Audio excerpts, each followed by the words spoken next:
All right, thanks, Marianne.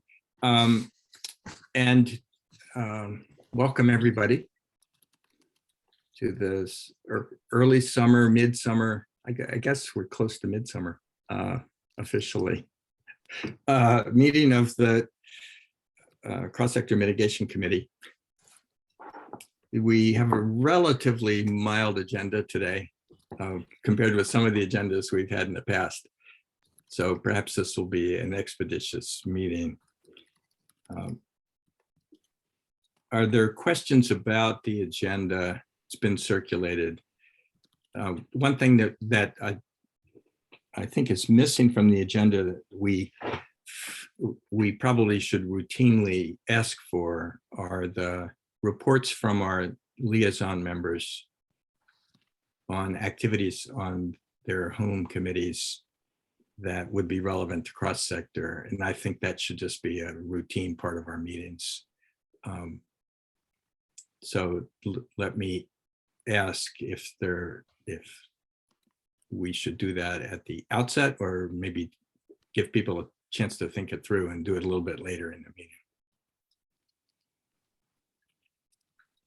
All right, we'll do it later unless there's a liaison member with a burning issue.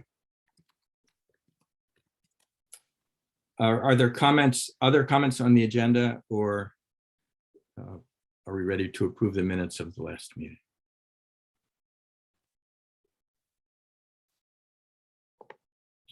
All right, we're going to approve the minutes of the last meeting. Are there any comments people want to make about that? Things are pretty straightforward as usual.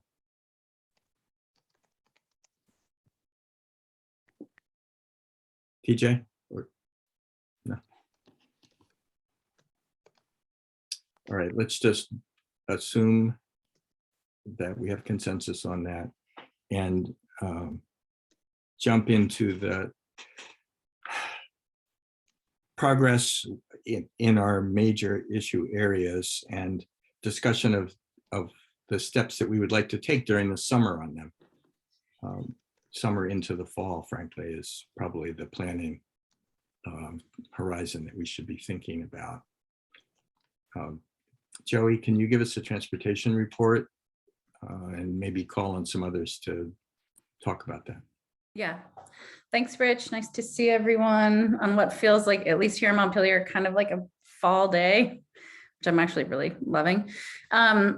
So Transportation Task Group has been meeting regularly, Mondays at 3:30, and standing agenda, open invitation to anyone, and really focused on sort of following up on the series of webinars that we've done and like analyzing next steps on public engagement. And then like, again, knowing we need to sort of go back to the drawing board on the sort of policy or regulatory tool or tools to fill the gaps that we have in the plan without at least one clear, primary tool that will achieve certain and significant pollution reduction progress in the transportation sector. So we've been doing a lot of work there. And on the agenda, as you will see, there are some significant, efforts afoot in both A&R and Agency of Transportation. So I'm gonna just really kind of turn it over to Andrea and Megan to go through the carbon reduction program work under the auspices of the IIJA, the infrastructure bill, and the requirements to develop a plan for disseminating those dollars, and the Advanced Clean Cars 2 and Advanced Clean Truck rulemaking underway, which has a very significant public engagement component of that.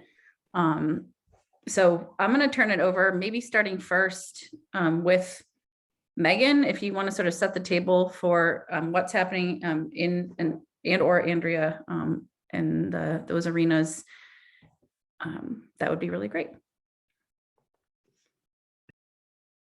Yeah, thanks, Joey. I'll be pretty brief because I think folks have heard a lot about the rulemaking and updates over the last several weeks, but we are still on track to file the rule on time and in accordance with the timeline in the Global Warming Solutions Act. So that's all coming together, and We just received the updated modeling results that we had been working with NESCOM, Northeast States for Coordinated Area Use Management, and their subcontractors on, and that was really helpful. So we got greenhouse gas emission benefit numbers related to Advanced Clean Cars 2, and then we also did some public health modeling using the COBRA model. So we are working on incorporating that into the rulemaking record and planning to file that with ICAR on June 27th in time for their July meeting. So that's all on track. We are currently, as Joey mentioned, there is a really robust public engagement process that is required in the Global Warming Solutions Act for any rules that ANR adopts associated with the Climate Action Plan. So we're working on forming that plan, and first and foremost trying to figure out how many hearings we want to have. We need to have multiple hearings, and we need to focus those hearing locations in areas that we identify as communities that are disproportionately impacted by air quality and the impacts of climate change. And I've been working with Rachel Stevens, who is our general counsel for the Air Quality and Climate Division at DEC, and she also has a really robust environmental justice background and has been working on several other EJ initiatives at ANR. And so we've been using various mapping tools and other information to come up with a list of communities that we want to focus our engagement in. And we're planning on actually discussing that in a lot of detail with the Just Transition Subcommittee, and they're meeting this afternoon at 4 o'clock. So if anybody's interested in hearing more detail about that, we will be bringing some ideas to that subcommittee to get their feedback on those locations. But I think we're hoping for 3 to 4, engagement opportunities in the communities that we identify, and then also a virtual opportunity as well. So, and that will likely take place in September. So that's our plan at the moment. And in terms of the rulemaking itself, I know the record and the rule draft have been available for several weeks now, so I'm happy to answer any questions that folks might have after maybe having a few minutes to take a look at those materials in some more depth. But as I said, we are proceeding as planned, and I'm not sure if there's any questions. I'm happy to answer. Any questions? Hey, TJ. TJ. Hi. So this kind of bleeds into a next steps type of question, but in terms of the modeling that was done by NESCOM in terms of the GHG impact, I know that that's not really ready for today, but it's going to be ready in a couple of weeks to file with the rulemaking. So I just wanted to kind of put a pin on that. Might be a good thing for us to come back to in the next meeting that we have to go over that.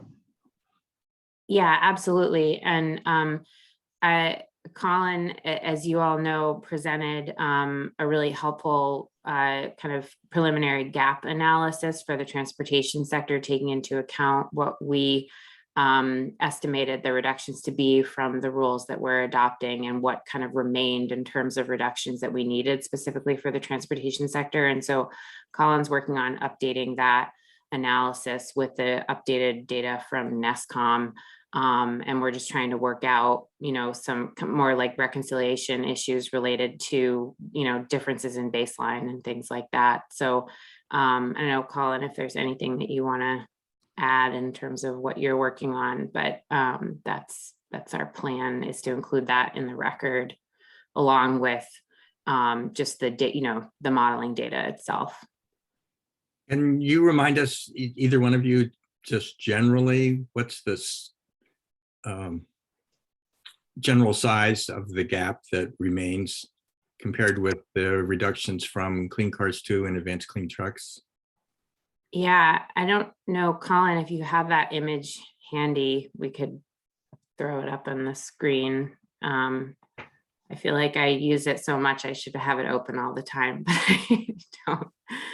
Well, it's good that we be reminded of what still remains to be done. Yeah, I mean, it's certainly significant. I do have it here. Hold on one second.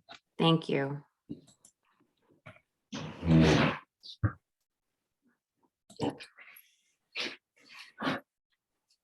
Awesome. Can you all see that? Yes. Yes, we can. And of course, I know we've seen it before, but I just wanted us to be reminded. Sure. And I guess just to add onto what Megan was saying, yeah, I'm trying to figure out the best way to kind of use the new analysis we have from NESCOM to update this graphic. It's a little bit challenging because the NESCOM analysis is based on VMT, and this kind of our usual inventory method is no longer based on VMT, and still trying to wrap my head around a little bit on kind of how to translate that from one to the other in the way that makes the most sense. But anyway, that's kind of where we are. And yeah. Okay, but just so we're reminded what's underway, it looks like it would achieve about 1/3 of the reduction that the Global Warming Solutions Act requires us to in the achieve. Transportation sector, In the not the overall. Correct. Yeah. In the transportation sector, and that 2/3 remains to be found through other policies. And I'm just making a point of that because it's important for this committee to be reminded of the responsibility we still will have. yes, and I will say that the NESCOM data is, the reductions are smaller than this. And that's kind of has to do with some of the assumptions they made and also the kind of modeling platform they used rather than fuel-based as well. But this analysis was a much more kind of a simplistic, just swapping cars analysis. But yes, and I will say that both of these, and I'm just going to reiterate this again, assume that all the vehicles that are brought to the state because of ACC2 are sold and used the same amount as the ICE vehicles they are replacing, which is not a given. Yeah, thanks, Colin. It's always good to say that often, that complementary policies still need to get us, whatever reductions that we hope to achieve with the adoption of the rules. So any other questions on this? I see Jared has a hand. Oh, go ahead. Sorry. Yeah, just one quick question, and I recognize that you're still sorting through it, Colin, and figuring out the best way to update this. But would another way to say what you were just saying about how the NESCOM analysis compares to the previous analysis be that it's expected that the remaining portion of the gap to be covered by other policies for the needed transportation emissions reductions would be a larger gap than is presented here? Yes, I believe that would be a fair statement. It wouldn't, I think, be a whole lot larger. I would need to look at the exact numbers, but yes, it would not be smaller than this. And another kind of issue with the NESCOM, and not issue, but thing to reconcile, is that they ran their own kind of BAU scenario. And so trying to translate that exactly over to the transportation sector when it doesn't exactly match what's in there right now requires some thought. Okay, thanks a bunch. By the way, just since you've said it previously too, this business about assuming the same mileage per vehicle as the ICE vehicles that are being replaced, is the difference because you expect the mileage to be more or less, or you just don't know? Well, I think we don't know. I think as just kind of being in that zero emission vehicle realm, I think the tendency would be for the mileage to be less driving, or potentially having two vehicles and so not actually replacing your ICE vehicle. I think that's the worry, is that you're not actually going to replace all of the gasoline miles with your electric car. And how true that is, I don't know. I'm sure there are studies out there that speak to that, but that's an assumption that they make in these analyses, because it's just another kind of uncertainty factor that I think they probably don't want to have to deal with. Thank you. Sure. Liz, did you have Joey? a question? Oh, Liz, go ahead. Yeah, not about the analysis on screen, so we can probably stop the share, I guess. Thanks, Colin. I just had a really general question that might be preliminary, but what feedback have you gotten so far, just like publicly, now that I saw, a couple of I saw the Digger article and some other stuff, just as people start to become aware of the rulemaking, have you gotten any preliminary feedback? Do you have a sense of how it will land? So we really haven't. We've had these materials out and in the world for over a month, or actually exactly a month today. And I haven't heard of any specific questions or feedback outside of just, subcommittee meetings and things like that. The thing that's tricky about this rulemaking and the level of public engagement that we need to do is that the Clean Air Act requires us to adopt identical standards to the state of California. So unfortunately, typically when A&R goes out for rulemaking, the purpose of the public engagement is to ask for what's your feedback and what substantive changes can we make? And unfortunately, we can't do that here.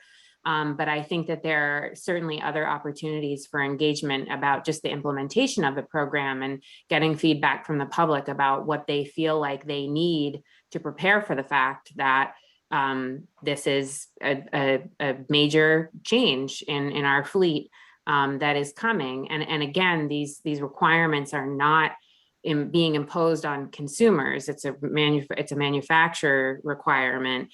But I think it could be an opportunity for us to get feedback from the public about how this is going to impact them and what they need to be supported in this transformation. So I think that's something that we're hoping to hear from folks on.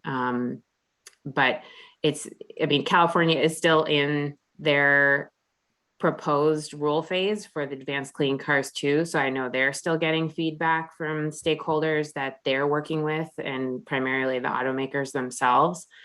They just had their proposed rule hearing last week on June 9th. But it's my understanding that the automakers have actually been very supportive of the rule. In fact, there was a challenge filed in federal court against EPA for reissuing the waiver that California needs to implement these rules. And the trade group, the Auto Alliance, that makes up all the major automakers in the United States, actually filed a motion to intervene in support of EPA in that case, which I think is really significant, that they decided to side with EPA and not the states that were suing EPA regarding the waiver issue. So I think that signals that there's really broad support in the industry. Joey, back to you. Thanks, Rich. And do people have further questions on the Advanced Clean Cars, Advanced Clean Trucks? Because I was going to pivot a little bit and just thank Megan and Colin for that overview.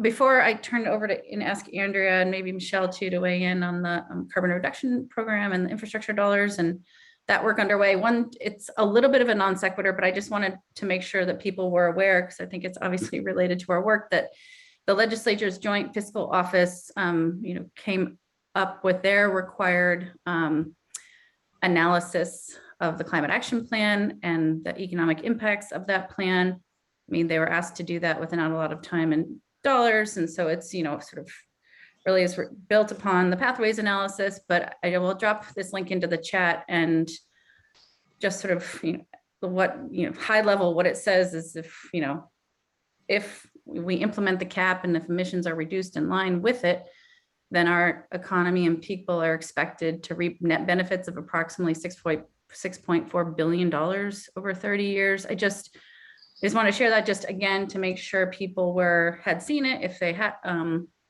they were interested, there's a link to it in the chat.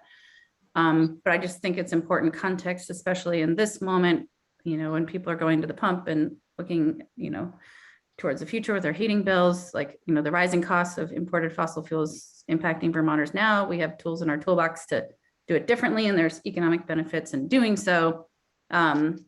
So I frame that up too before I turn it over to Andrea and Michelle, because the infrastructure dollars also offer a really exciting and important opportunity to maximize this moment. And so Andrea, Michelle, if you are able to speak to the work that you guys are doing, how it relates to this work, and then we can have some time for Q&A if that's all right.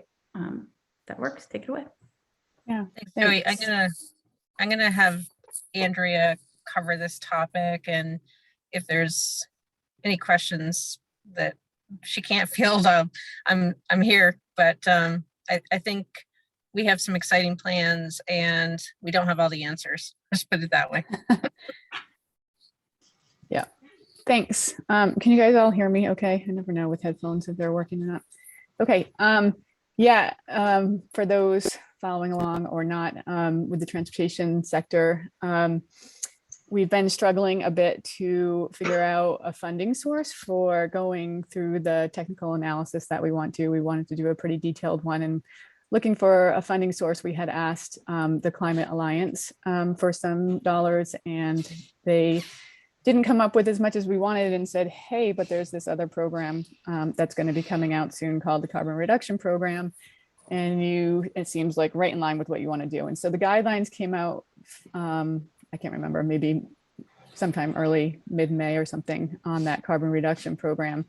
And so we've been looking into that and seeing if we can do the analysis that we want to. And what it is, yeah, like I think someone mentioned, it's under the IIJA, gives Vermont $32 million over 5 years to go towards projects and programs that reduce greenhouse gas emissions. And part of the program calls for the development of what they call a carbon reduction strategy. And so we are in the process of putting together a scope of work to have a consultant come on and develop this strategy for us. We're going to do that in 2 phases. The first phase will be to develop and apply a methodology that quantifies the greenhouse gas reductions from our capital programs. And then the second phase will be to develop that carbon reduction strategy that supports reductions of transportation sector emissions across the state. So, I mean, that's in a nutshell. We are, like I said, we're developing that scope of work right now. Federal Highway is reviewing it. We talked to them this morning. It looks like they're okay with what we've got developed. So should be going out to consultants soon and hope to have a consultant on board, I would say within the next month or so, maybe a few more weeks than that, but by the end of July is my hope. We will have that methodology developed so that we can bring the analysis of the 24 budget to the legislature and see how that lines up. And then the carbon reduction strategy needs to be developed by November of 2023. And so that's the phase 2 part that we're looking to achieve by that date. And we don't anticipate a lot of public outreach for the first phase. We'll have a technical committee and an advisory committee that weighs in on that part of it. And they'll also weigh in on phase 2, but we envision having more of public engagement and outreach during that phase 2 process. So yeah, that's really it in a nutshell. Does anybody have questions on that IIJA program? any questions? I do have one. In the RFP or in your expectations, can you say something about the lineup of policies that you expect would have the largest impacts on carbon reduction? Or is that how you score them, according to this, their contribution to emission reductions? Or are you evaluating a whole host of things? Well, I think the methodology is really going to get into that, and I'm sure we'll have a lot of input on how that methodology gets developed. But we also need, like, the analysis is going to develop scenarios, and a big portion of that has to be the cost effectiveness. So that whole analysis, I can't really say right now what I expect any particular program to reduce. And so we're just trying to figure out first what emission reductions we can get through our programmatic investments, and then looking to do the cost effective, like, what else do we need? What are the cost effective solutions across programs and other policies that we'll need to fill the gap? I don't know, Michelle, if you have anything more to add to that, or anyone else, but. Well, I guess my question is whether this is strictly infrastructure related. That is, but so it's not. Michelle, I see you nodding.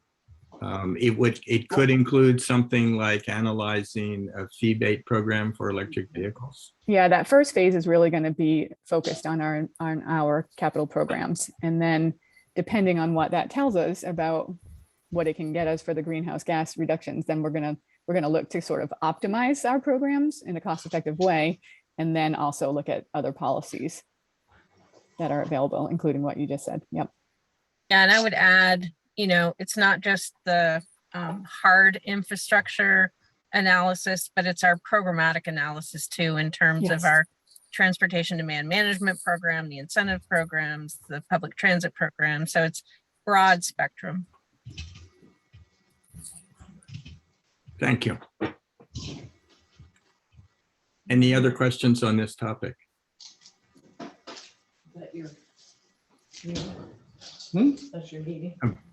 Joey, anything further?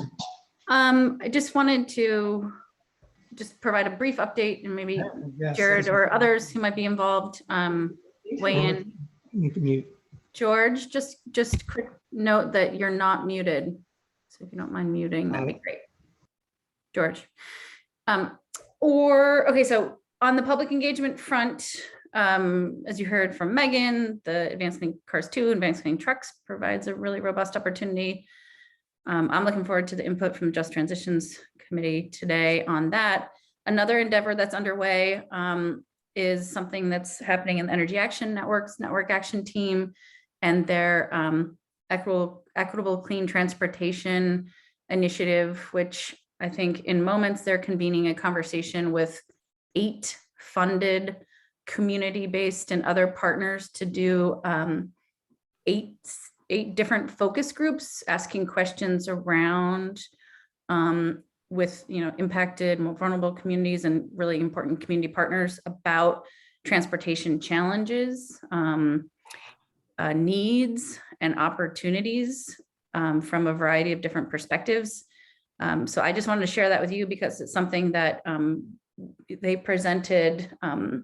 This is co-led by, EAN, but Capstone Community Action and Vermont Businesses for Social Responsibility, and several other partners. And they presented at our Transportation Task Group meeting on Monday and gave an update on what they're doing and the opportunity to sort of provide our input into the questions that the focus groups will consider. So I just wanted to share that as a really important sort of complementary public engagement endeavor that I think will reach down into the local level and with a variety of different partners, impacted constituencies and impacted Vermonters to inform, how do we, shape the different programs that we have that are delivering, and how do those deliver better, and what are the other needs to, again, shape the on the ground implementation, but also the potential policy and programmatic recommendations. So I don't know if anyone, Michelle. Hi, I couldn't find my regular raising of my hand. So I would definitely be very interested in staying connected, Jared, on this. And once you have some outcomes, to maybe bring in a couple of my key staff who are working on our equity framework project, as well as our public transit elements, which they are probably connecting with some of the same cross-cutting groups that you'll be working with, so that if there are any low-hanging fruit that come out that we can be actionable on quickly, that we take that opportunity as you are developing your bigger strategy. Thanks, Michelle. That's great. And just really quickly, since you mentioned it, either Andrea or Michelle, can you give a brief update on the transportation equity framework, just so everyone is aware of that important work underway? Sure, I'm happy to do that. So Dave Pelletier from our office is leading this effort. We've engaged Resource Systems Group along with the Center for Democracy. I'll get the name wrong, but it's the same group that worked with y'all on the Climate Council work. And we are doing an effort to examine how we can better interface with and respond to the needs of communities in Vermont who are historically underserved or underrepresented in our conversations and in the delivery of our services. And we are targeting some key stakeholder groups or key communities. I think stakeholders not the right term to engage with, including second generation new Americans in the Burlington-Winooski area, low income community in the Rutland area, I believe, some elder communities in the Northeast Kingdom, and the BIPOC community in the Bennington area for some deeper dive conversations. And what we would plan to do is to arrive at the end of this process with a plan for how we interface equity concerns into all aspects of our work, whether it's the maintenance side of things, planning, project delivery, our transit program, everything. And so this is the first phase. We'll get a report out probably by the end of February, March of next year, 2023. And then the second phase will include things like staff training, programmatic adjustments, et cetera. Now, I would mention that we are also closely watching how this is going to interface with S-148 and the work the ANR is going to be responsible for there, as well as Justice 40. So it's, and along with this work. So it's a very interesting time. And we had commenced this effort a little ahead of some of the other efforts that are going on. And I think we always are concerned about not overburdening the people we are trying to serve. So that's, you know, kind of a dynamic communication we're having internally with other entities. Andrea, anything I missed that should be highlighted? Okay. That's it. Graham? So I've got three things, two of which I think will be fun. And the first is just an update. Joey, can you remind us, absent TCIP, what the sort of several big things that we are looking at to fill that transportation gap? And actually, I recall that there was some talk that TCIP may not be entirely dead. And if you could just update us on what its prospects and what the alternatives might be, I think that would be helpful. Yeah, I can start, and maybe Jared or others round out. And what we had put forward, including that was embedded in like the beginning of a draft of an RFP to actually help us look at examining like approaches that would potentially fill that gap that we saw earlier from Colin and Megan. Those include, the Transportation Climate Initiative, if it is revived, there's one, the Western Climate Initiative, which is a cap and invest program that our neighbors to the north, California, et cetera, participate in, which in Quebec, for example, covers, across their economy. So transportation, thermal, electric, et cetera. For us, could it just potentially cover transportation? Other, like a performance-based standard, like a clean transportation standard or low carbon fuel standard. And those are sort of like a general short list of strategies. And again, I would have to dig around and find if probably available, like with a lot of the things that we laid out on in that memo that we shared in like January, which feels like eons ago now. So let me dig that up and share that with you. But it's still generally, the buckets of how you'd approach this, cap and invest, performance-based, regulatory arenas. Those are the overarching big sort of levers that we are going to be looking into further, and other states who are not, we're not alone in this challenge, are also looking at. So that's general overview. Great. Thanks. And Jared is not unmuting, so I assume that Jared feels like that was a fine summary. Yeah, the only thing I would add to that is just to go back to the information that Megan and Colin shared, is that the initial analysis was that, we might be able to expect a third of the needed transportation sector reductions from advanced clean cars to and advanced clean trucks, which would be about 10% of the needed overall reductions, throughout Vermont.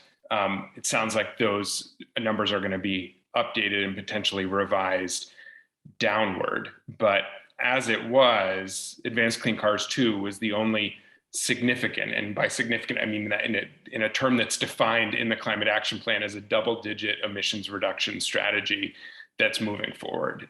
The only other double-digit emissions reduction strategies that were deemed to be significant in the Climate Action Plan were the Clean Heat Standard and the Transportation and Climate Initiative, neither of which are moving forward right now. So I think at best we can count on, up to 10% of what we need to do by 2030 moving forward, maybe a little bit less through Advanced Clean Cars 2. But, the gap might be as high as nearly 90% or more of missing policy levers to ensure with a high degree of confidence. Now, there is certainly uncertainty about, what the business as usual line will be, how markets will change due to all sorts of variables. But in terms of a policy framework that would guarantee significant emissions reductions, it was really those three, and only one of them has been moving forward. Got it. Thanks. So second thing, just wanted to expand a little bit Jared's comment in the chat about the JFO report and their analysis of the costs and the benefits. As Jared points out, some of the benefits are savings from avoided fuel use, and some are avoided damage to the climate and to human health. And I would just say two things about how that sort of underestimates the value of what we will get from the clean energy transition. One is that the dollar value of the health costs avoided is sort of placing a dollar value on human suffering, right? And like those health costs avoided included pediatric cancer from kids who aren't breathing diesel from the school buses and stuff like that, right?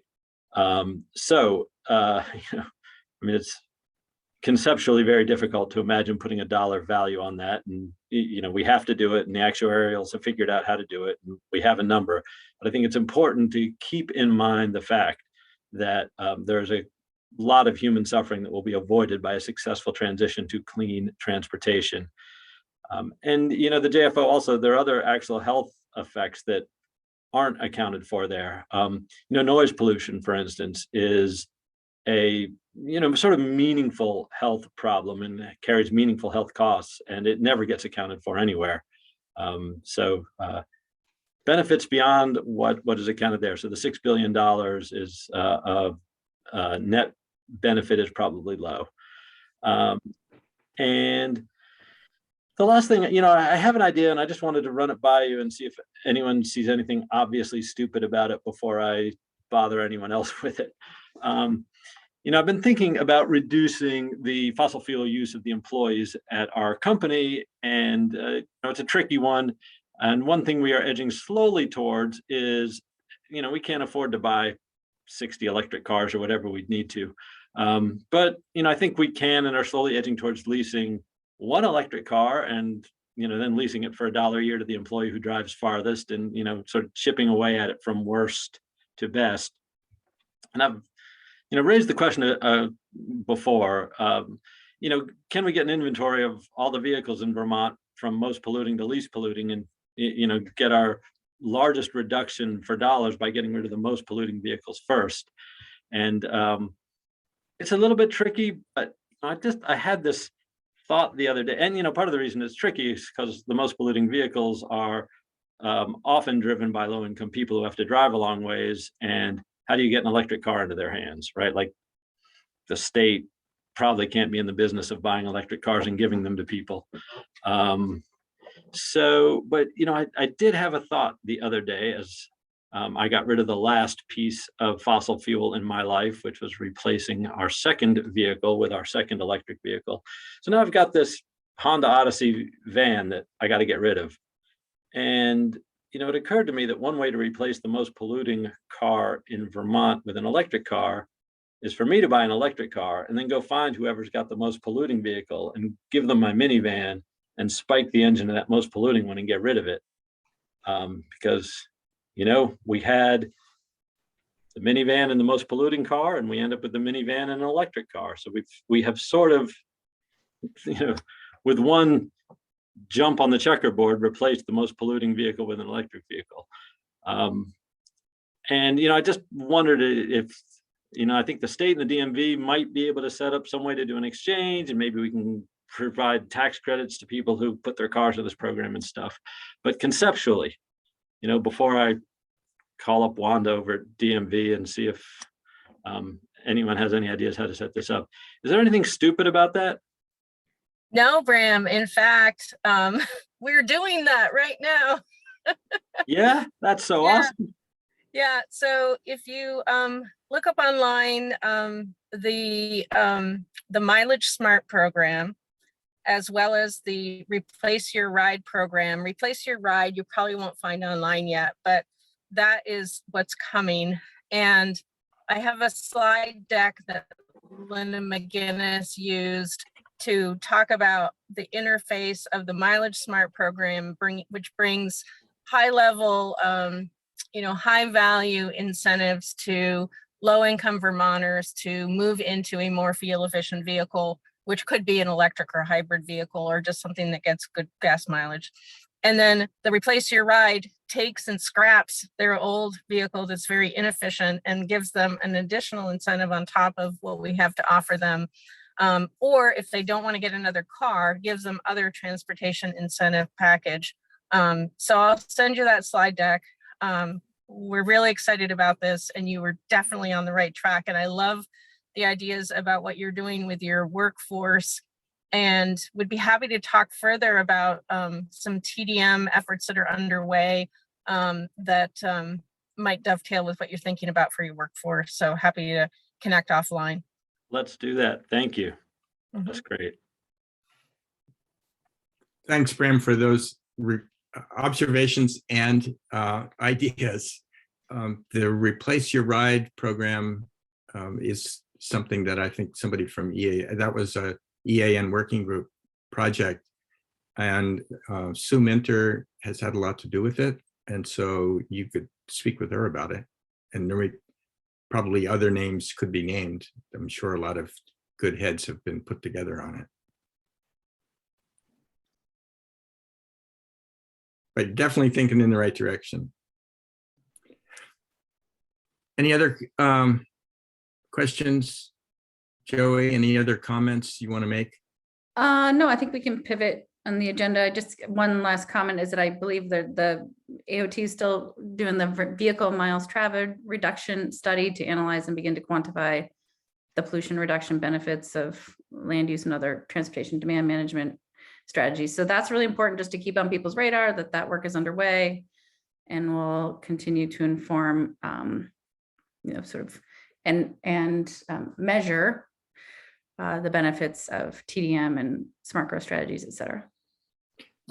So I want to follow up on Bram's observation, and Jared's, Jared made it as well, that the policies we have in hand at the moment that are underway are inadequate and don't provide the overall framework for reductions in transportation that the GWSA actually asks us to deliver.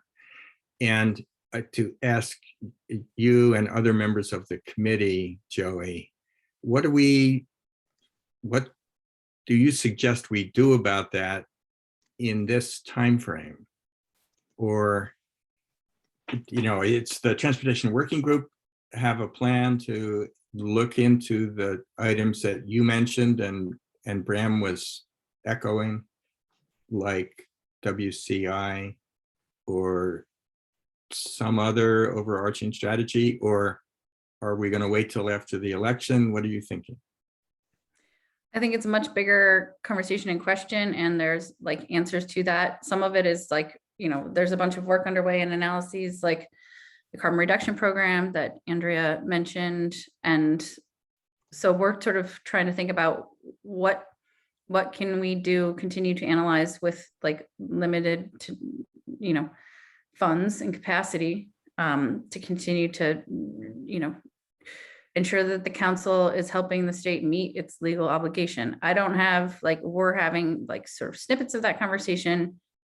And I think we need a broader, like less of an update conversation at some point and more of like a, potential strategy conversation. And we're going to start that in the task group. So I don't have an answer to that question. If others have ideas, please weigh in. I mean, I would just offer that, the plan is, I know that maybe many people recall this or it's already obvious, but I think it's worth repeating in case some folks do not or have not heard that yet, that we are working backwards from a deadline that we set for November to make recommendations of one or more policy options for transportation sector policies that could fill those gaps that have been identified. So, that deadline was originally June, it got pushed back. And so I think we need to work towards that and figure out how between the Transportation Task Group, the Cross-Sector Mitigation Subcommittee, and the Council, we have the conversations that we need to have to be able to make that recommendation clearly in November to meet our responsibility. Jared, I'm want to make sure I understood what you just said. This was a decision of the steering committee that the council should adopt that schedule? The original climate action plan, basically noted that because the primary transportation policy recommendation, the rug got pulled out from under us at the last minute with TCI, we gave ourselves until June to come up with additional or alternate transportation policy recommendations. And then, yes, the Transportation Task Group said we would like more time to more fully assess those options and requested an extension until November, which was approved by the steering committee. Well, and maybe by the full council. I'm trying to recall the minutes of the meetings, but no, I understand the point. I think that this is a reminder to us that we as a committee will need to bear down on those options and try to understand them and evaluate them against each other and to be able to recommend something to the council, by that time in the fall. And I know that many people on this subcommittee were able to attend the webinars that were held to look at different cap and invest programs, to look at performance standards.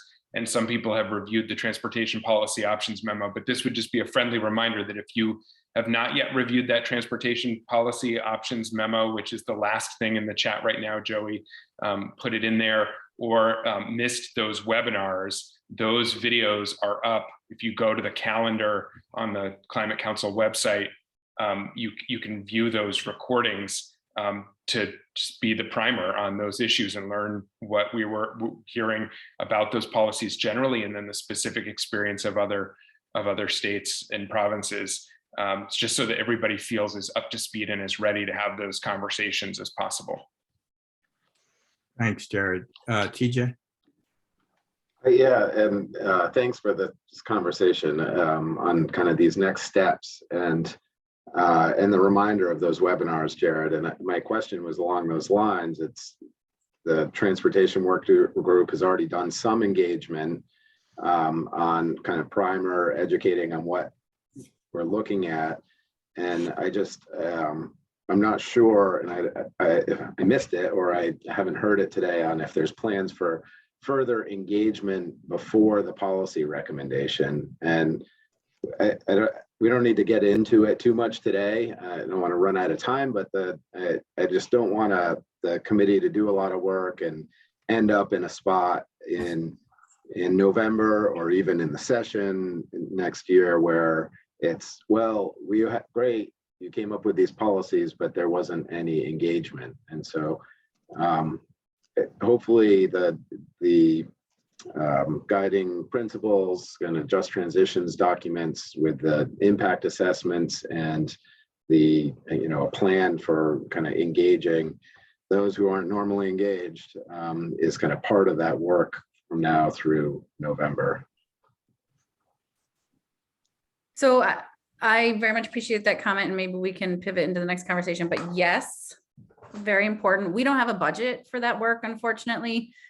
So to the degree anyone else does, so that's why we're really trying to, again, the network action team conversation is convening in 4 minutes to talk about that with 8 different focus groups. We're going to try to expand the advanced clean cars, advanced clean trucks opportunity so we're going to do as much as possible and continue that conversation, because absolutely. And we have a just transition liaison on our weekly meetings. And so if people have ideas or see opportunities, we very much welcome them, but your point is well taken, and we will definitely continue to focus there. I would also just note briefly that each of those webinars were open to the public, were promoted to the full council, had multiple co-hosts and sponsors from partner community organizations across the state, and had robust attendance and remain public. And I'm going to put those in the chat right now. Okay. Thanks. Yeah, no, I think it's important to keep talking about what we've already done and then keep moving forward as well, just to make sure that, there's not that the process isn't a reason to not do something. Thanks, TJ. Great observation. We've divided up the agenda a bit here in order to be able to take public comments on the transportation topics now, instead of waiting till the very end of today's meeting.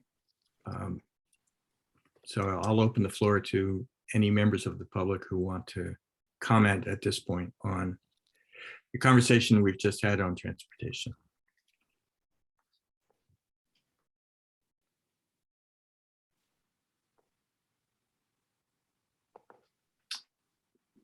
Okay, then, not seeing any hands, we'll move on to talking about the thermal sector.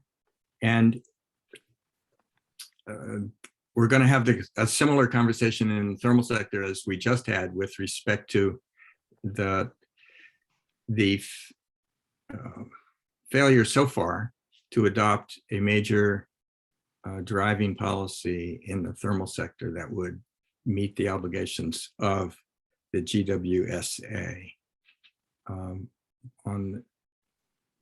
then I want to pause for a moment and maybe ask the members of our housing task group, I see Dave and Christine are both here, to comment on perhaps on where we stand and where the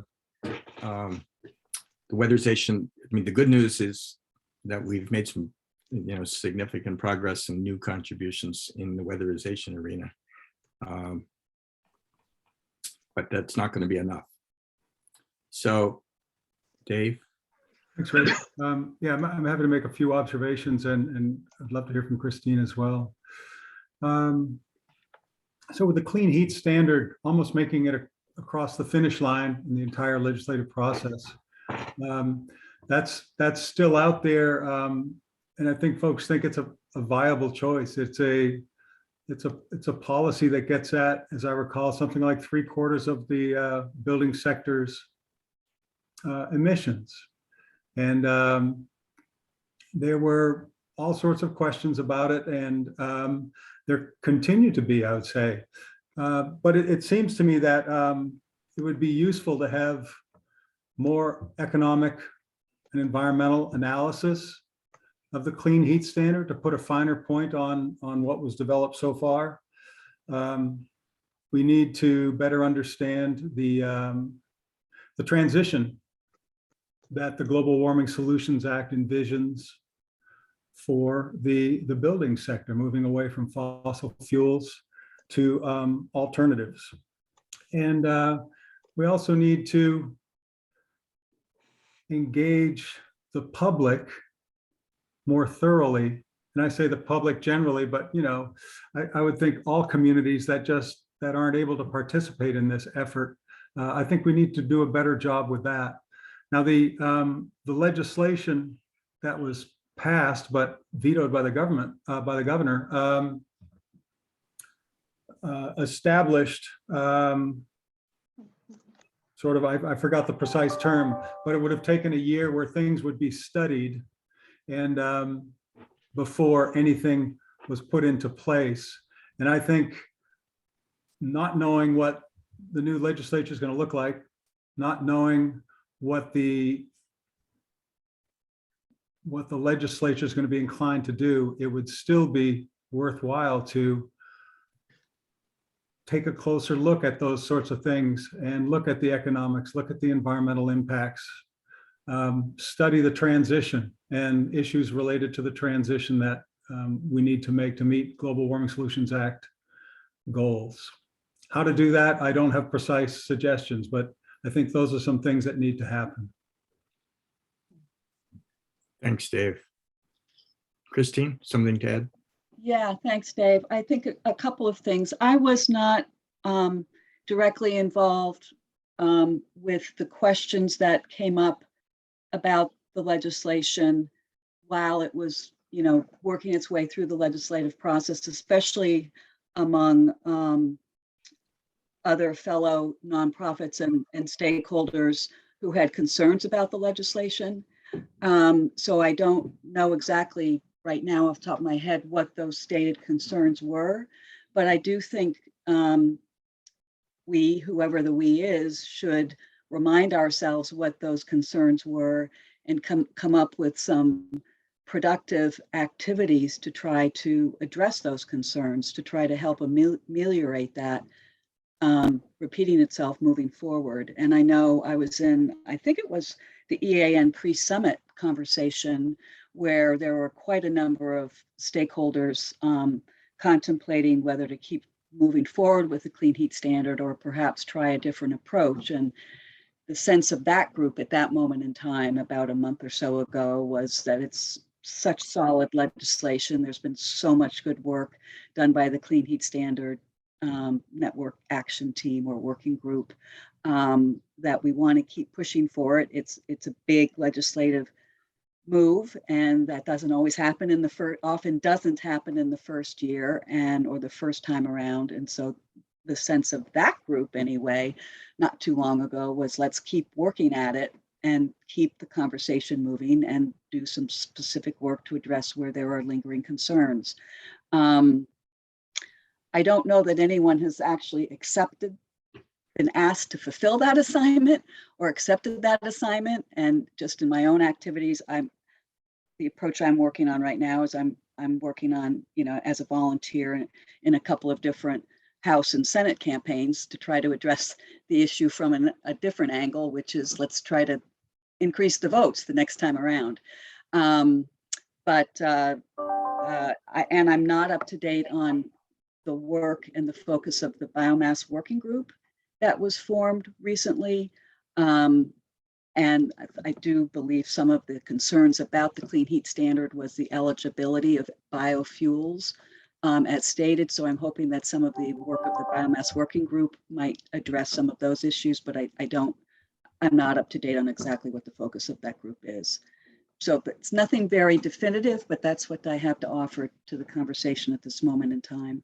Thanks, Christine. In a minute, we'll turn to the biomass question. I see Liz has left a comment in the chat about that, and Adam is with us. So we'll turn to that in a minute. Chris? Hey, I'll just note that, there's in, shoot, I'm forgetting the bill number, the basically the municipal efficiency and energy project, H518. So we're in conversation, RPCs are in conversation with buildings, and there's a lot of questions about whether or not what was in the bill is actually ARPA eligible. So some major hiccups on that side of things, potentially. I guess I had hoped, assumed I wasn't really involved in that legislation, but that would have been resolved before the bill went through, and maybe it's more resolved than I realized, but it definitely seems like there's some issues. So just stay tuned on that front. But if I don't know how much ARPA funding was allotted for other energy projects. I'm hoping all the different pieces of state government are talking to each other to the extent that,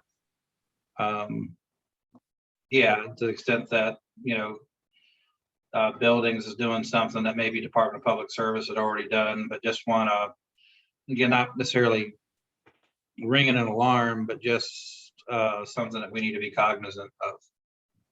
Okay, thanks, Chris. Then just for clarity, you're talking about not the clean heat standard bill, but the legislation on municipal heat, thermal purchase. I can't remember the name. It's like the municipal energy resilience program or something like that. But basically, the goal is to try to make them more efficient, and then also make the switch from fossil fuels to others.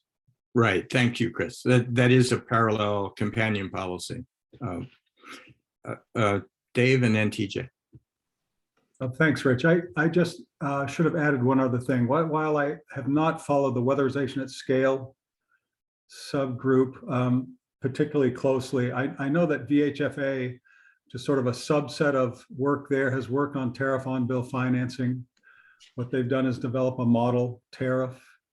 I believe that GMP, VGS, VEC, and BED will be proposing tariffs to the Utility Commission to get that program up and running. The on-bill financing program focuses on weatherization, but that would be Efficiency Vermont's weatherization options, which are very broadly defined, and that would include heat pumps, for instance. So there are some clean heat movement out there through that tariff on bill financing work that VHFA and others are working on. Thank you. Good observation. TJ? Yeah, I was just gonna kind of jump on Chris's comment there and say that yes, we are the agencies are working together. There's a lot of money that each individual agency has been allocated from ARPA, and we're working to try and coordinate that between the H518 is the community resilience bill that you're talking about. It's got, storage and grid resilience parts of it that the department is engaged in. There's, I don't need to run down, I think, the list of investments that were made, but there's, tens and tens of millions of dollars that were invested in climate initiatives. So, 80 million for weatherization, 20 million for electric wire service upgrades, another 8 for AMI. another 5 for heat pump hot water heaters. So there's a lot of activity kind of going on to move. And then, you know, things like ACCD, Community Development Agency has got, you know, downtown development type and resilience type projects kind of coming to it. And there's all the infrastructure money. So there's a lot of pieces to kind of coordinate. And all this is really to say that I just kind of want to point out too, to the sentiment of keeping going with the clean heat standard that was before, that a lot of progress is still being made. And you know, even though the law didn't pass, you know, I don't know that we've necessarily lost time as long as somebody continues to do the analysis that's necessary. You know, the first year of the clean heat standard bill was to do engagement. And I guess that's the one, well, actually, Dave, you did say engagement, so I'll give you credit for that. Engagement and cost effectiveness analysis. And those were kind of things of, to my point on the transportation sector, to not have the process be a reason. Those are the things that need to happen now, and they could happen to kind of, and then we'll see where we're at in terms of what those results say and how we move forward from there. But in terms of the timing, you know, things are moving forward. The weatherization is going to happen at the levels that all the experts and the implementers said was the most that it could handle. And so we're moving forward. All those measures were going to qualify for the clean heat standard. Now they're kind of moved, maybe it moves up a year, it still happens. So, you know, take it for what it's worth from where I sit, but you know, I think there's still just an opportunity to move forward here that that would be great if this committee could kind of organize. And the best way to organize, I think, is what we should talk about. Is it, you know, the task group gets back together to kind of direct a path? Is there other activity that we could be doing or action we could be taking right now? So, Thanks, Steve. And Christine, comment on that, and then I'll try and maybe wrap up this part of the agenda. Okay, yeah, I'm unclear is there cost effectiveness analysis underway related to the clean heat standard, or are we talking about who should be doing this moving forward? I'm unclear about who owns what and whether it's happening, and who's going to ask who to do what when. I don't understand where we are in the process. Okay, I have a suggestion on that. I don't have an answer. I have a suggestion for an action step. The budget this year included, which did pass, included an appropriation for significant appropriations for work on the clean heat standard in state government agencies, over $1 million between PUC and DPS. And even though the clean heat standard bill did not pass, the budget did pass, and that money does exist in the budget. There's an open question concerning whether those funds could be used to do the analysis that has just, you know, TJ talked about the need to move forward, and we haven't lost time if we are able to do the work in the meantime, both the work of outreach and the work of analysis. And Christine, you just asked who would be responsible for doing that analysis. There is a possibility that if the administration were willing and the Joint Fiscal Committee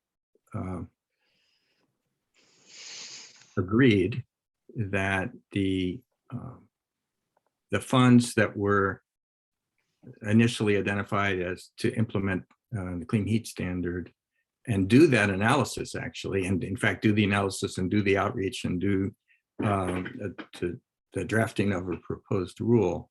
If the administration and Joint Fiscal agreed, there's a possibility that those funds could be used or directed for this purpose.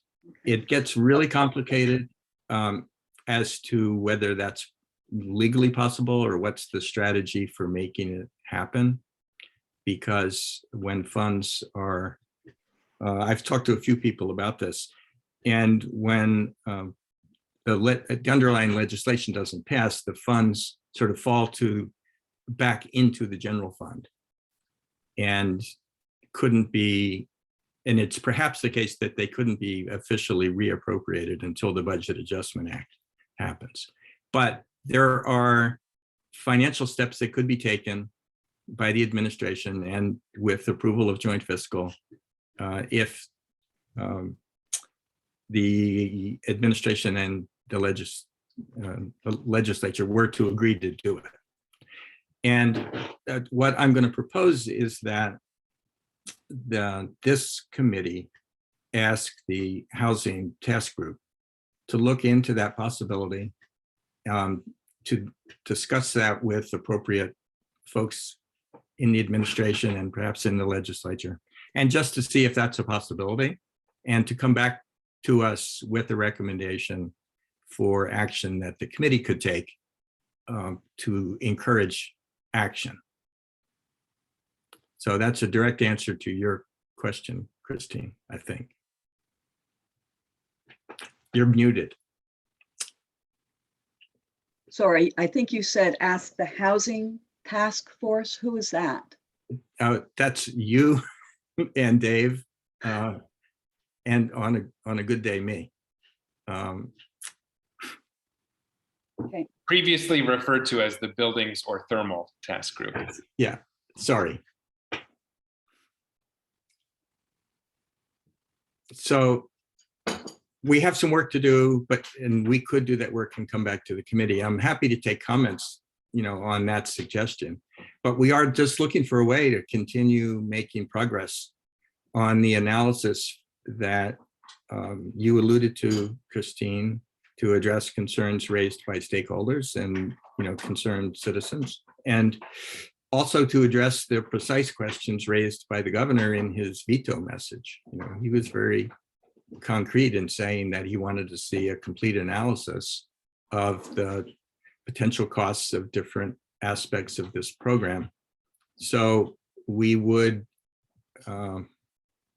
perhaps be able to address those concerns on all sides. Any comments from the committee, pro or con? Jared? I think that that's a sensible path forward and would support it. I think, even if people have different assumptions, different kind of positions about the clean heat standard, I would hope that the one thing we can all agree on is that additional analysis, so that we're having an evidence-based, as informed as possible conversation would be helpful. And I think many people have been calling for that. And I think that to make sure that we're in the best position as possible as a committee, as a subcommittee, as a council, and preparing for future options, whether they be legislative or regulatory, I would fully support exploring as carefully and quickly and robustly as possible the ability to use those funds that were appropriated for that research and analysis, and perhaps some public engagement purposes. Thanks, Jared. It's also worth noting that I believe our job as a council and this committee would be to take a look at what the principal alternatives would be if we weren't to pursue a performance standard for clean heat. There are, major public policy alternatives, and the legislation actually requires at some point that the ANR would have to adopt rules to the extent of their ability to do it to meet the GWSA mandate. And it would seem to me to be within the scope of reasonable analysis to at least take a look at those major alternatives and answer the question, if not a clean heat standard, then what would we do and what would that cost? And So I want to make it clear that at least in my mind, it's not something that, it's not the case that the clean heat standard is the only path here. It's simply the case that we concluded a year ago that it was the best path. But opinions differ, and maybe there are other pathways that people would prefer. I just, personally think that as a matter of, as you say, evidence-based decision-making, Jared, we should look for any opportunity we can find to examine options and to assess them. So I'm encouraging us to do that, and encouraging the thermal working group to take some time to do that and talk about it with relevant folks in the administration and legislature. Christine? Duly noted, and we can take this offline. I think, I don't know if anyone's mapping the various ways in which work needs to happen that could be beyond the reach of the members of this subcommittee and the resources they have available to bring. So, because it sounds like there's a number of analytic, projects, research and analysis projects that will need to be done in order to keep the conversation moving forward productively under the leadership and jurisdiction of this subcommittee. But I don't know that that necessarily means we know automatically that we individually have the resources to bring to bear to actually do that work that could potentially be commissioned using some of the funds that have come into Vermont, for paid professionals working under scopes that we ask them to fulfill. So I want to be careful about who we're saying is the we, and that people are asked to do something and then they have an opportunity to accept the assignment or to say that may not be within my skill set, or I may not have the deepest relationships to carry out that particular task, or I may not have the resources available in the time needed. I just want to be careful about that dynamic. Yeah, Christine, duly noted. I think it's assumed that the kind of analysis that I was just talking about would have to be commissioned, and it would have to be, and it would involve the use of state funds that need to be supervised by state agencies, and that the role of the council would be to be advisory, to make sure that that in our view, the work that is commissioned would actually produce the decision relevant information that would help us to make recommendations and others to decide whether they wanted to adopt them. That's super helpful to hear you say that. Thank you. That's very clarifying. Well, I think that I'm now speaking personally. I just think that's the role of the council, to make sure, to urge action when it's needed, and to make sure that we don't just spin in circles, and then to advise relevant actors, particularly the state agencies, as they go about, trying to do this research. And Dave. Thanks, Rich. I just wanted to agree with Christine, and I had 2 points, but you made the point about us being in an advisory role. I think that's why this organization has been created. So I agree with that. I just want to emphasize something I think we already know, but we all know this, but it's something we just have to keep reminding ourselves of. And it's getting at tons of carbon in a cost beneficial way. That's the way we typically approach this, but it's getting at it's doing that in an equitable manner too. And so the outreach has got to happen up front. We were squeezed last year and remarkably got things across the finish line in a really great way. We endeavored really, we made a lot of effort to do outreach, but we didn't do the outreach we needed to get. And so we need to build that up front. It can't be XYZ and equity. It has to be what we're doing pursues equitable tons, reducing tons equitably, however you want to articulate it. That's what we need to remember. Thanks, Dave. That's great. Any other comments on this general thread? Yeah, Rich, I just want to raise the timing I think, yeah. I just want to raise a timing and process issue with it, just so everybody's clear. And what you said was right, I think, is that it has to happen relatively soon. The JFO has a committee meeting towards the end of July. I don't know the exact date. And any any letter to the administration would have to come probably several weeks before that. So does this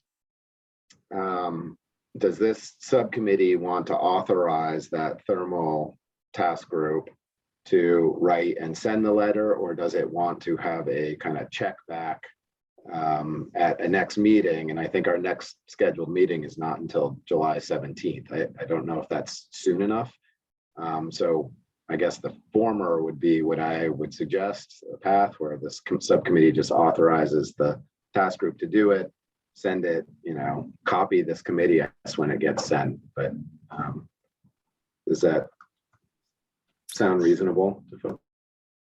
Thanks, TJ, for the suggestion. We do have a timing issue. Comments on that, on TJ's suggestion? Joey? That makes sense to me. One question I would have would be, we keep talking about sending it to JFO and the administration. It seems like there's the engagement of the legislature was also would potentially have a role in this conversation, just keeping them abreast. I would support sending a letter and making this ask and making it made aware of other players. Okay, I take that as a good suggestion. Technically, it would be the administration, and the way it works is the Joint Fiscal Committee works at the request of the administration. And so let me just state an intention and hope that the committee will comment if that's all right. Following up on TJ's suggestion, I will recommend that on behalf of the committee, the buildings task group will draft a letter requesting that the administration pursue the use of these funds for the purpose of analyzing the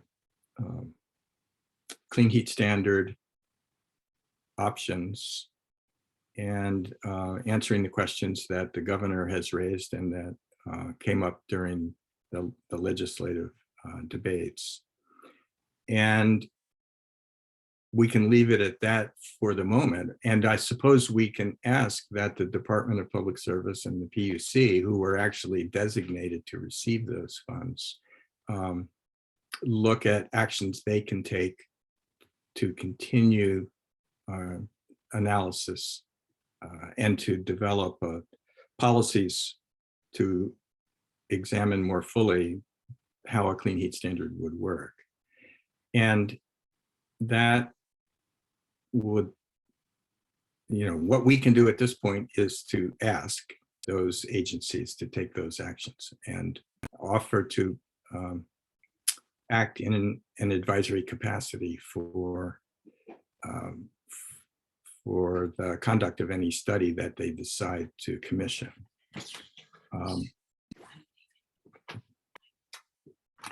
Sorry. Rich, who is that letter coming from? I'm sorry? Who is that letter coming from?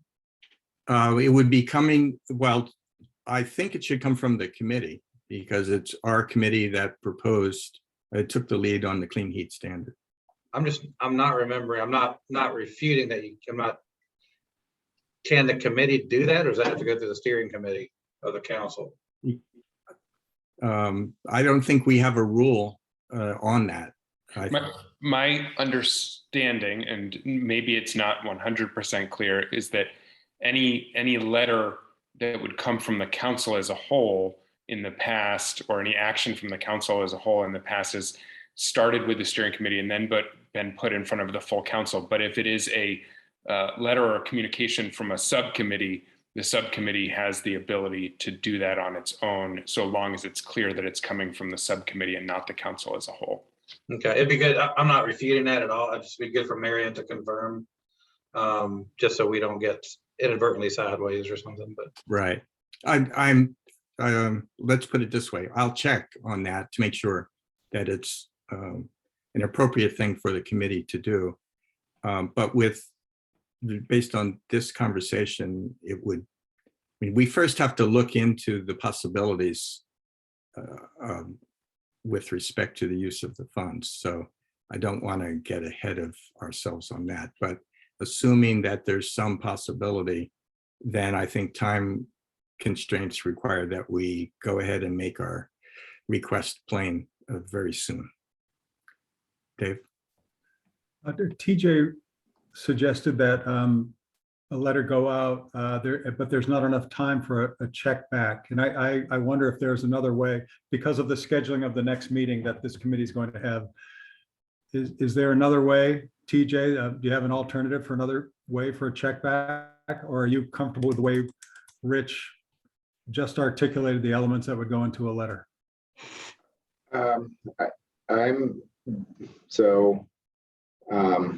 Two things. One, I think I was suggesting that this committee authorize the thermal task group to go ahead and send the letter, and so that a check back, another meeting wouldn't be necessary. The second thing is, although I've been trying to frame this in a technical way to make it, the process the best that I personally think it could be, I think I probably need to abstain from the letter itself, just because of the role that I play. I'm not exactly sure, that exactly how that works, but I think it, if it's the cross-sector, exactly how that's framed, but I'd be happy to work with folks to just make sure that that's right in the letter going forward. I can't think of it off the top of my head, but I know there's a way to do that so that, it's not like members of the administration asking the administration for something as part of this. But yes, I think authorizing the task group to do it is probably the best way to go. And then we don't actually need the check back.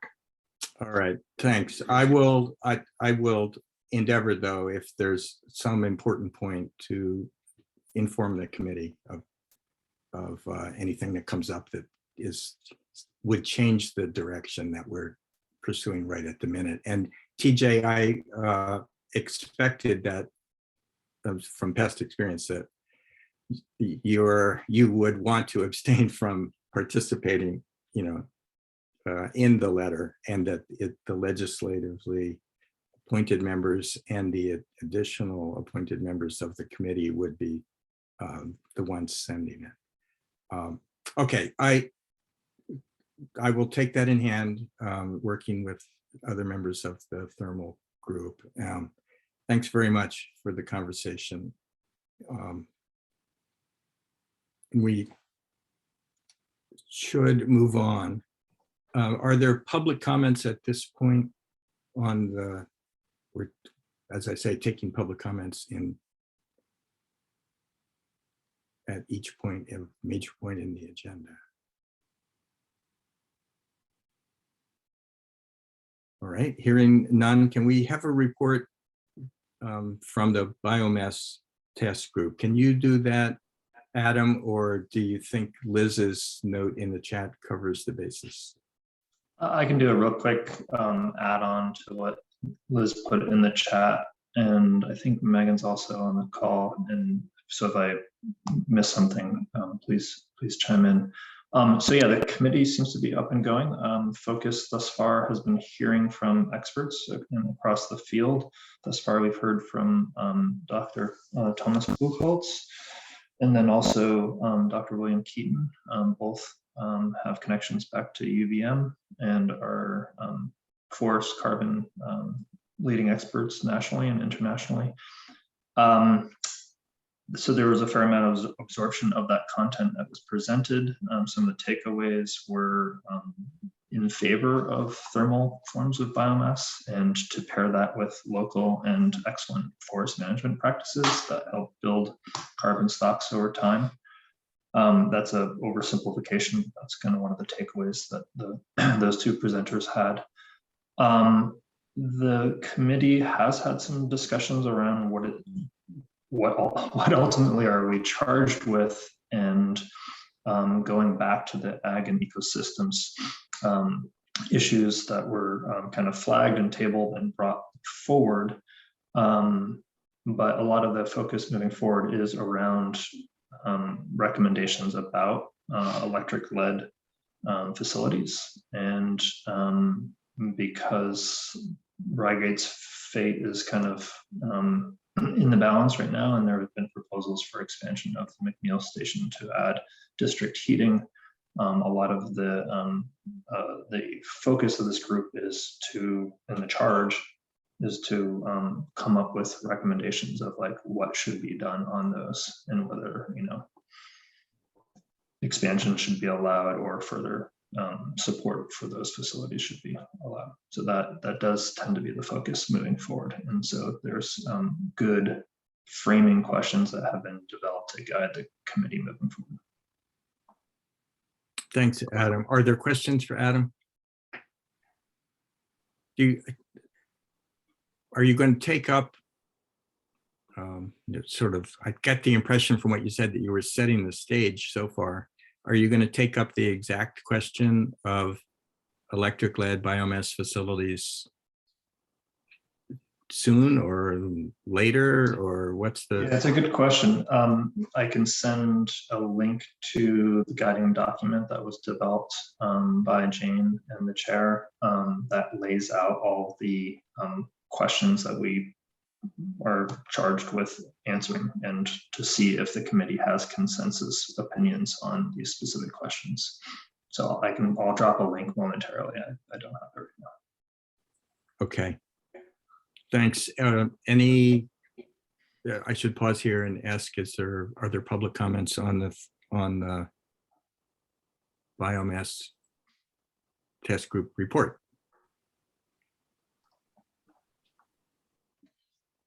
I'll just make one connection, I guess, in terms of the biomass group is not immediately taking up biofuels, and bring that back to Christine's question on, I think it was Christine, on biofuels and the clean heat standard. And so I don't know exactly how that plays out, but maybe it's, you know, if there is ongoing work, it's design questions around how biofuels plays in the clean heat standard, which isn't something we clearly articulated here, but I just wanted to tie that together. It's not, that work isn't happening in the biomass task group in the immediate term. The Science and Data Committee is doing the life cycle analysis on biofuels, but the kind of the design characteristics around biofuels was kind of that other issue that the clean heat standard ran into problems with. And so that might be a helpful thing just to keep in mind going forward. Just one clarifying note that the life cycle analysis, the RFP for which is now out, maybe Megan or somebody from ANR or DEC, I see Brian still on the call, can provide an update, but that will be, the intent of that is to produce a supplemental analysis of the life cycle emissions of all energy use in Vermont, not just but would be inclusive of biofuels. Just to note that will be very robust and comprehensive, but that is looking at the kind of overall energy use and looking at a supplement to our existing inventory. The level of detail that was envisioned and contemplated for the clean heat standard is much more refined with distinct values, life cycle values for each source, some of which are very low emitting, some of which are higher emitting and would not have been eligible. And I think that that's a point that got lost in the conversation, that many biofuels would not have been eligible for the clean heat standard if their carbon intensity values were found to be higher than those of fossil fuels, and would have been eligible for only a very small number of clean heat credits if they were only marginally better than fossil fuels. But that is the type of work that other states have done, and that I think would need to be more fully developed with the research and analysis dollars that hopefully can be still moved to the PUC and PSD to do that finer grained analysis. But yes, at a high level, biofuels plus all other energy emissions will be assessed on a life cycle basis when that RFP moves forward and a contractor is selected. Thanks, Jared. Joey? Thanks, Jared. Yes, and I'm just curious if anyone has their finger on the pulse of that RFP and can drop it in the chat. And do we have a sense of the timing embedded in that RFP of getting that information?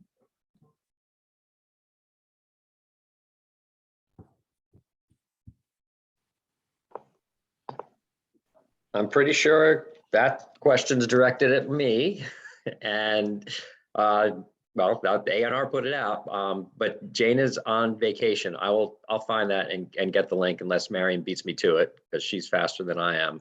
But yeah, it just went out. Jared, your summary of what it's designed to cover and what it's not is quite accurate. I think the goal is to have a contractor engaged, later this summer. But as with every contract, it's going to depend upon the responses that we get. We expect we'll see what kind of responses we get, and we are anticipating doing interviews with the respondents, to be able to get a little bit deeper into what the assignment's going to be and how it is they intend to approach it.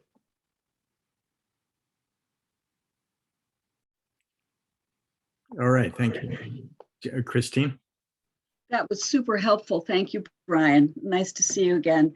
And it brings to mind a thought, an observation I just wanted to share. I'm wondering, as we're in this phase of our work for a while, which is a little different than the phase of our work we were in before, when we were working on the actual plan, but now that we're working with implementing it and then coming strategies for addressing where there are remaining, issues that need further analysis, whether a part of these meetings might include a state agency representative, when appropriate, reporting in on bringing us up to date on, for example, the key aspects that need to keep moving in the transportation sector, or the key aspects that coming out of the last legislative session need to keep moving relative to the conversation about whether or not to pursue a clean heat standard, so that some of the professional staff who are involved with this on an ongoing basis and looking at it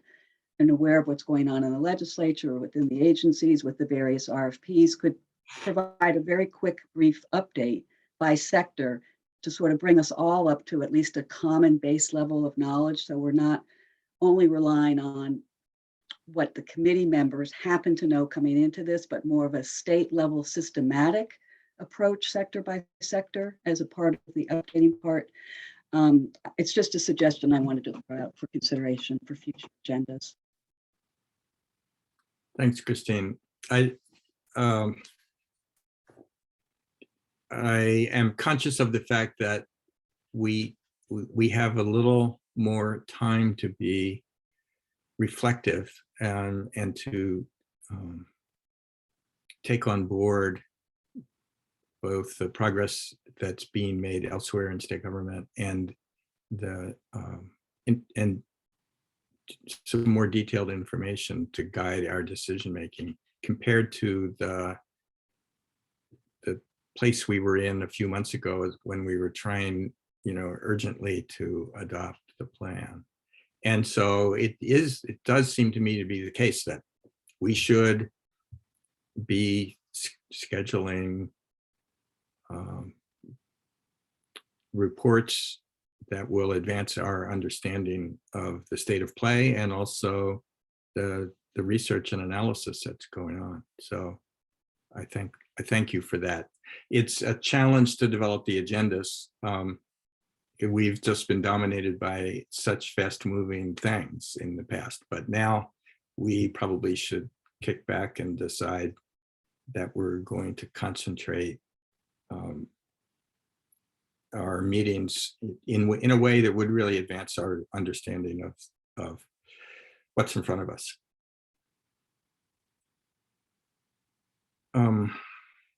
Any other comments?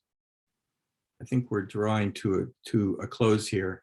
We had suggested, and maybe TJ, you want to do this, an electric sector to report. Liz is not with us right now, so. Yeah, this is taking the prerogative of now being a co-chair to stick something on the agenda that very much relates to the Climate Council's work, but also the implementation of the Comprehensive Energy Plan. And our energy plan in the electric sector calls for a consideration of our renewable programs comprehensively. So our renewable energy standard, net metering, standard offer, and how to move forward with these procurement programs, but also potentially tier 3, and how it all works together in the electric sector. And there's some kind of sub issues to consider as well: in-state, out-of-state generation. 100 and one of the main issues though is 100% carbon free versus 100% renewable energy, which you'll all recall that was the electric sector climate action plan proposal. So the department is looking to start that process to start to look at these programs. Last year, there was legislation proposed to modify the renewable energy standard. That's expected to happen again next year. And we want to not just have that discussion only in the legislature, but have an engagement process and have a full process of looking at, all the considerations from, percent requirement of a renewable energy standard down to what's the really best way to get renewable energy into the hands of Vermonters and customers, or into the houses, the wires in their house. And so, so we've been working a bit with the Just Transitions Committee.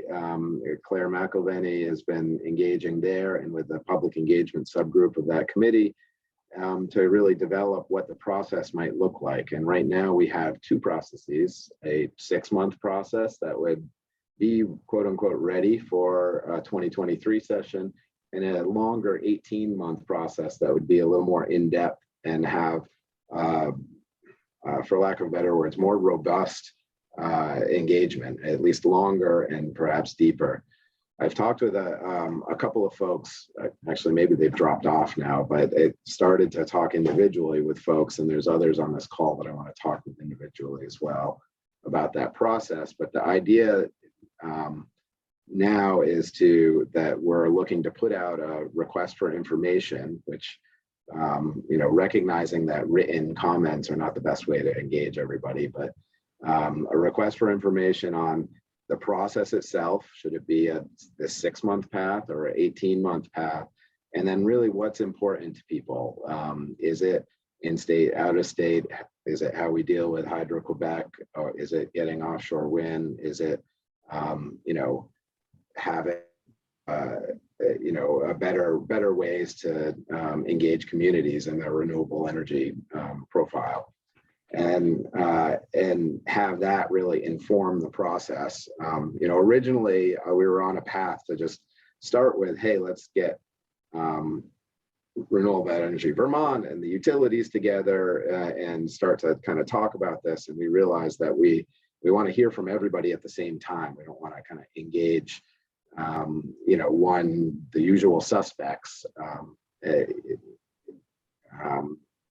first, and then not actually hear from everybody at once. So put out that request for information, and then work with the council to help us with engagement, by connecting the department to kind of those partners that the council is starting to build, and work with the Just Transitions Committee to move out to really engage with folks and make sure that, and I raise it here because I'll be reaching out to not only the council, but all of you individually to help with your, get the word out with your networks. And I know that the electric sector is kind of carbon free now, and the council is, at least by the way we count, I know people, not everybody agrees with that statement, but is largely carbon free. But we also see that, even in that JFO report, the Pathways report, the biggest part of investment required, if you look at the investment part that's required to meet our climate goals, is in the electric generation sector. And so and supplying electric generation, that's where the biggest investment is.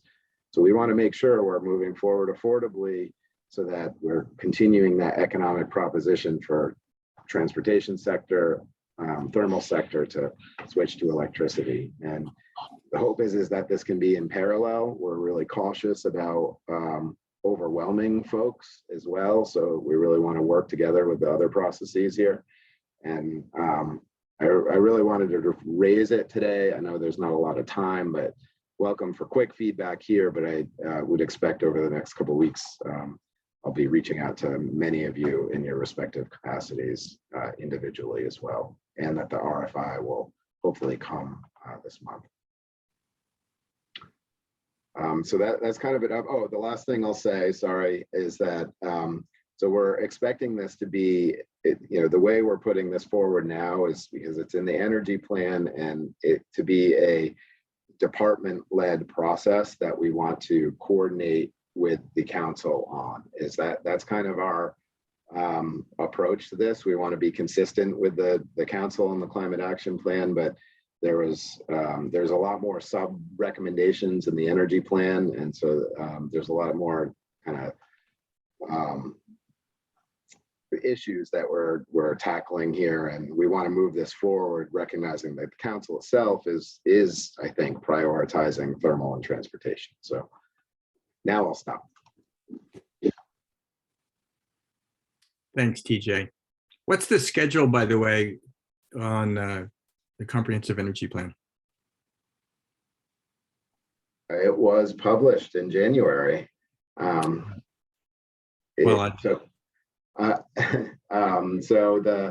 are a couple of addendums that are still coming.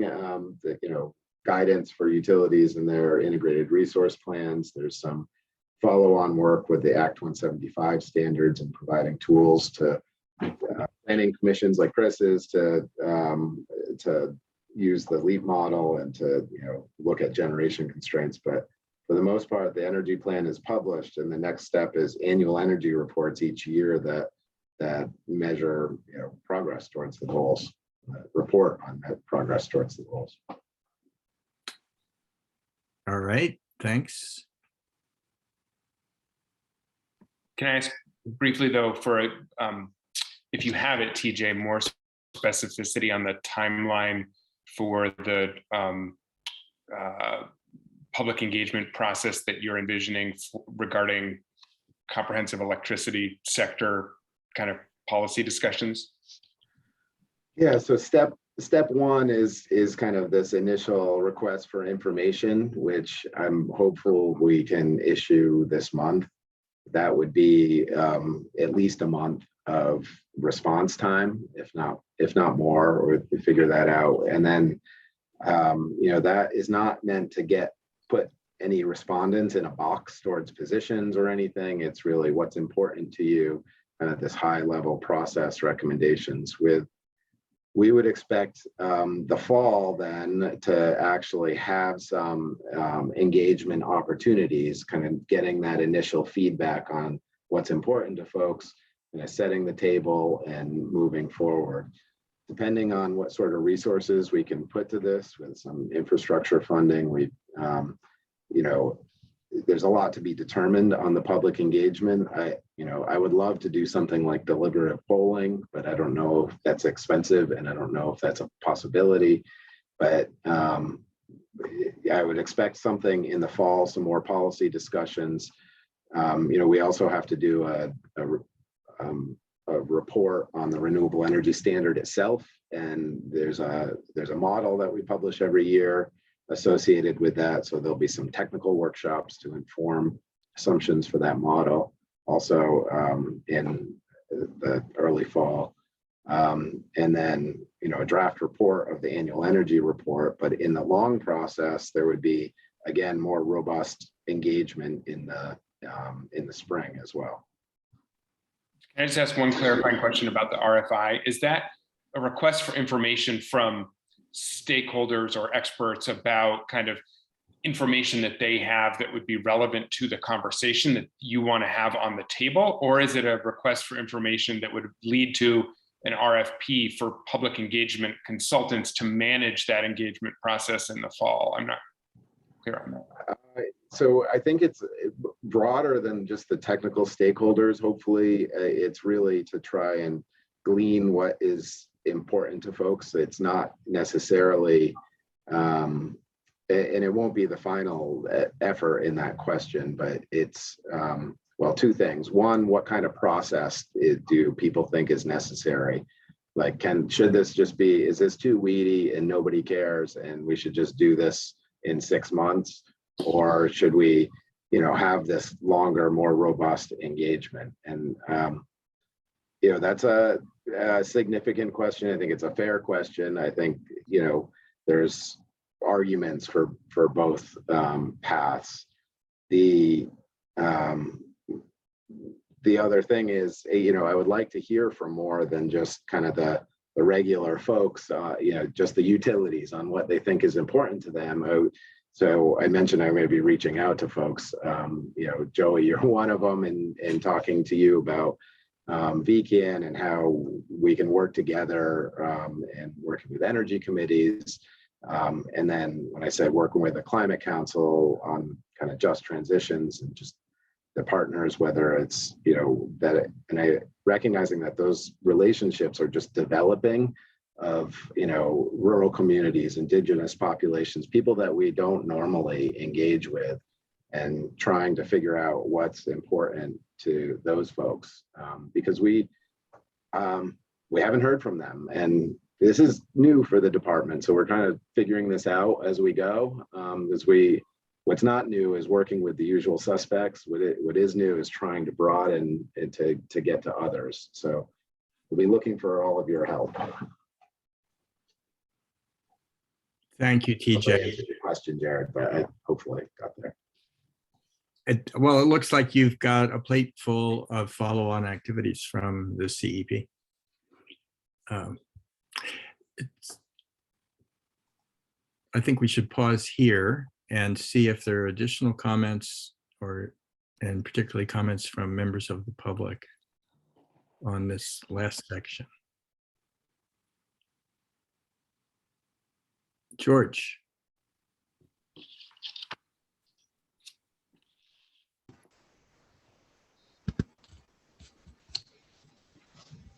Afternoon. Can you hear me okay? I'm using a different laptop than I normally do. It's okay. Okay, good. I wanted to circle back a moment to the LCA RFP that's in progress. I placed in the chat a concern I had that, as I understand it, the Biomass Task Group was striving to understand the life cycle emissions that are, should we say, earlier in the life cycle than simply the acquisition of biomass and then post-processing it into a liquid biofuel. There's a legitimate concern that, viewed globally, the land use change and indirect land use change impacts of bioenergy are substantial. And the tools that are used in the scientific community to study that are called consequential LCA modeling tools. They're much more computationally intensive. They require a lot more work. Unfortunately, though they give you sort of a glimpse of things that would not otherwise be seen, it has got a little bit more uncertainty, a little more fuzziness in the resulting outputs from it. but nonetheless, they're important tools to have in your policy decision-making. And as currently cast, it's my understanding there's a ceiling on the life cycle assessment inventory that's being done over at A&R. In other words, that RFP is kind of in a very narrow cost band. And the activities that they would be able to do with that are going to be, of course, limited by that budget. So I think one of the things I'm beginning to think is that there needs to be thought about allocating budget towards a more deeper study of bioenergy at large, to the extent that we, in our policies, continue to rely on it. It would be a bad thing to walk on that plank and later discover it really wasn't a good place to put our footing and set our position on. Thank you. Thanks, George. Anything further?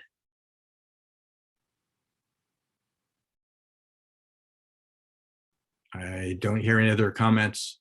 Jared, did you want to say something? I would just note briefly, I'm going to try to rush to find it. If I can't get it by the close of the meeting, I will email you, George. But one of the part of the testimony that was provided regarding the clean heat standard when it was in the Senate Natural Resources and Energy Committee was from the program director of the Clean Fuels standard, the Clean Fuels program in Oregon, the program director, Corey Ann Wind. And what she testified to is that there are ways that have been developed through GREET, the GREET model by Argonne National Labs, and that the states who start with the GREET model, like California and Oregon, to add onto it, not just the standard life cycle analysis, but both direct and indirect land use change emissions factors. And that's what Oregon does in their program. So I'll try to find that resource and share it, but I think it is encouraging that there are federal resources and state resources that have gone into assessing not just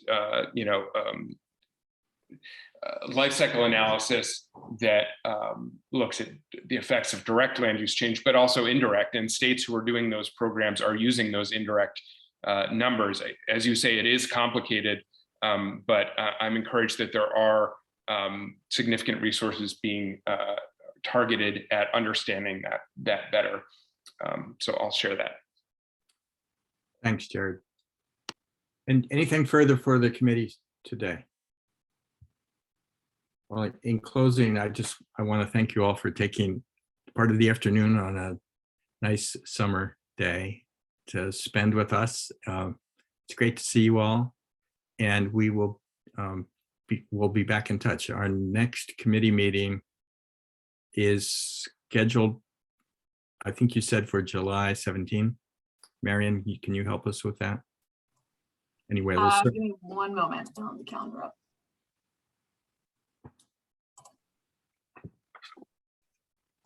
Sorry, it's the 21st. 21st. Thanks, TJ. Thank you. July 21. Thank you. Certainly a notice will be going around.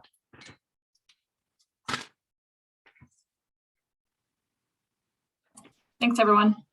Thank you very much. We're adjourned. Thank you, everybody. Bye-bye.